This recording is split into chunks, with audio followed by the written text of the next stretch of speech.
Hi guys, it's Angel. Today's your weekly tarot reading for the week of April 15th. So starting this week on April 15th, we are entering into a new moon in Aries, which is super exciting. Aries is the very first zodiac sign. It is the pioneer. It charges through. Anybody that knows Aries knows this about them. They are headstrong, determined. Nothing gets in their way. They plow through people, challenges like no one else in the zodiac, really. Maybe comparable to a Taurus or Capricorn, pissed off. But Aries is just that has that energy, that momentum to push through things, to not really be deterred by challenges. This is the energy of this new moon. So anything that you've wanted to get started, that you felt that has been sort of a challenge or that has been difficult, this new moon energy in Aries, this is the time to really step into it, because that energy of Aries will just help propel that project into manifestation. So the 15th, this is the time to do your ritual. Any new moon is a great time to start new things, just with this energy of Aries. Again, it will help bring it to realization. The other thing is that's really positive about this week is on Monday, the 16th, Mercury comes out of retrograde and starts going direct. This is fantastic for all of us that have been struggling with communication, that have been literally ripping our hair out because we're being misunderstood. For those of us that have technological issues over the last 3 weeks, now things are going to start to get back to normal. Keep in mind that even though Mercury is going direct on Monday, there's still the shadow effect of Mercury retrograding. So it's not like bam, Mercury goes direct, everything gets sorted out in terms of communication. You will just feel a lot more clear. You're going to feel like those last 3 weeks where you were in your head and you were thinking and mulling over everything, and if you really honored that space, went deep and went inward to sort it out, then you're going to feel a lot more organized and able to communicate more effectively and more efficiently. But keep in mind, it might take a couple of days for that to work, like a week or so, before you really feel the difference between Mercury in retrograde versus Mercury direct. So today I'm using the Robin Wood Tarot deck. I absolutely love it. It's a new deck. So we're going to ask the guides to surround this reading with divine light and love in all directions of time and space, and we're going to ask for clear guidance for the week ahead, this week, April 15th. So we just want to know what's happening, what to look out for, any kind of indicators of direction for the week of April 15th. The week of April 15th. Oops. Of April 15th. So beginning of the week, middle of the week, and end of the week. All right, so I do see that some of you are struggling at the beginning and middle of the week. We do get the dreaded Three of Swords midweek, so a loss occurring. And beginning of the week, I do see some of you that have had a lot of goals and dreams. There's a sense and feeling, that the struggle is just too much to make those things happen. So I do feel like that this is particularly related to career. It's particularly related to just like, when is this going to happen? Why isn't this happening already? How come I'm still in the same spot? I do see, hangman upside down, just not really accepting like the situation and not allowing or surrendering, so that clarity can come and help to, find solutions. So I'm seeing like a lot of worry up at night. And even the guides are saying like some of you are really coming from a place of lack. So part of this issue with not manifesting what you want in terms of your career, like maybe you're still working that 9-to-5 job to pay those bills that you need to pay, but your heart is somewhere else, and it's just like a struggle to get up every day, do that grind, when you really just want to be spending your time doing what you love, but you're not able to make that dream come true yet. And so there's a real sense of lack, and some of you are actually stealing on some level. So what do I mean by that? The guides are just showing me like you are energetically stealing from other people. So if there are people in your life that are making it happen, making it work, rather than being happy for them, you're actually sending the energy of like jealousy, or you're just really not happy for them because you want what they have. And so energetically, when you're putting that out there, you have to realize that that is what's going to come back to you. You're not coming from a place of, well, they got it, so that inspires me, so I can have that too. So definitely some loss happening there. Some of you might be the person that people are hating on, people are stealing from. That could also be a way to look at this. In the end, I do see this sorting itself out, because at the end of the week I see that there's some clarity that comes. So around Friday, Saturday, some clarity that comes to you that makes you realize what steps you need to take to get things in order for your finances to come towards you in the magnitude that you need to make things work.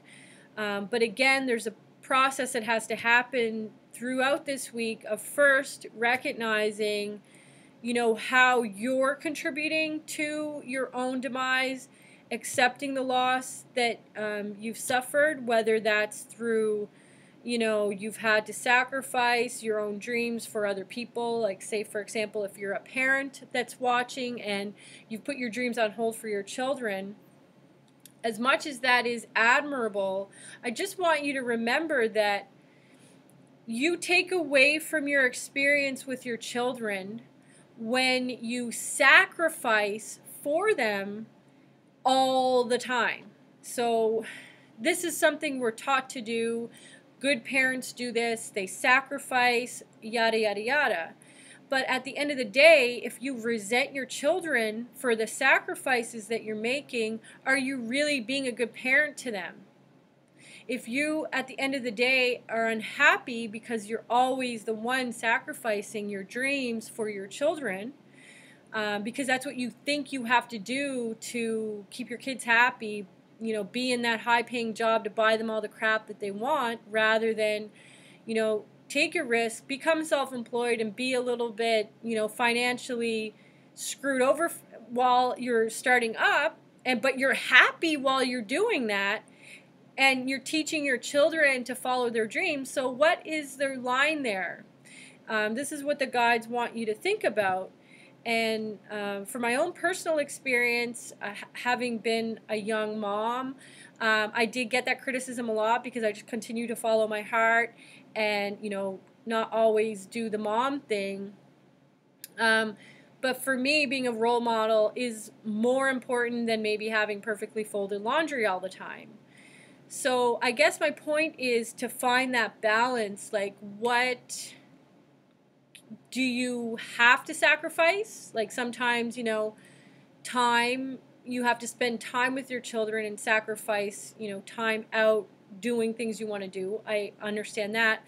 But you can't always give up what you want for someone else, your children, your husband, for your parents, you can't always do that, because if you do always do that, if you always give up what you want for someone else, whether that be your kids or whomever, you will end up resenting the other person, even though it's your choice that brought you that resentment in the first place. You think you're doing them a service by sacrificing you for them, But what you really sacrifice is the relationship, you know, and your happiness, and therefore it doesn't really benefit anyone, yourself or them. So this is what the guides want you to focus on to bring balance to these thoughts that come up at the beginning of the week, and to help you process this loss of whether it be feeling like it's the other person's fault or not, like figuring out what your role is in it, and going from there. Again, I do see by the end of the week things, you know, like being in a better headspace. So starting off at the beginning of the week, you might not be in such a good headspace. So really do try on Sunday to take time for yourself to set some intentions, set some really solid goals, start something new on that day, whether it's a tiny, tiny, small thing, something that you're going to continue. Even the guides are showing me planting some flowers or planting some vegetables or planting something in the ground that's going to grow. This could be something you can do during this new moon on Aries, in Aries on the 15th. And, you know, it could be symbolic to something else. For example, you could plant sunflowers to bring about happiness and you know, optimism, like maybe you feel like you're lacking in that department. You can plant marigolds for wealth and abundance, that kind of a thing. So really, you could plant anything, but you know, you could look into some flower symbology and plant things for things. So roses for love, etc., etc. Definitely the guides, the last message that they're giving is to, they're just bringing the Queen of Swords to my attention. Just cutting some things out, and this could be people. Sometimes Queen of Swords does indicate divorce or separation, but it definitely brings to the awareness that things have to be let go. So great time to spring clean. This is a wonderful time to just out with the old, in with the new. You can't bring new things in if you have old things occupying so much space. And that's including thoughts, beliefs, and belief systems, because you really want to just purge that stuff out. You can do that in a way that's more physical. So when you get rid of actual physical things, you can think of that as a way, you know, to release some thought patterns and old ways of thinking, getting rid of books, getting rid of even things that you actually like, but you just don't have use for it anymore. They are really showing how important it is this week to at least start that. So that can be something you do on the new moon. Just start getting rid of things, because sometimes, you know, we get overwhelmed with all of the stuff we have. I'm guilty of that, where, you know, it's like, okay, I got to get rid of this stuff, but it's like, where do I start? And if I do start, it's never going to end. But they are saying just, you know, surrender to the process, start, and then work through it, you know, over the next 3 to 4 weeks, getting rid of little things at a time. Just to allow new things to come into your mind, into your life. In terms of thought patterns, one of the things that I found very helpful to change thought patterns is just to write things out, rip it up, and destroy it. So, you know, things that are bothering you or anything like that, rather than keeping those writings or journaling those things, you just write it out, you burn it, and it's gone forever. That's the kind of exercise. It's not like, okay, I'm going to talk about this again and again and again. It's over and done with. The main key here is surrender. When the thoughts come up, the self-defeating thoughts come up beginning of this week, really take the bull by the horns like an Aries would. Nothing stops in Aries. When they get something on their mind, it's just A to B. There's nothing going to get in the way. Whatever it does is going to get plowed and mowed over. that is the attitude you need to take with your own mind this week, beginning of this week. Take the bull by the horns. Don't allow your mind to make you wallow in self-pity. Keep your eye on the gold. I see that's going to happen, and you'll find by doing that, you're going to end up where you're supposed to be anyways. So I hope that that helps you. I will see you again here next week. Enjoy Mercury going direct, and I'll talk to you soon.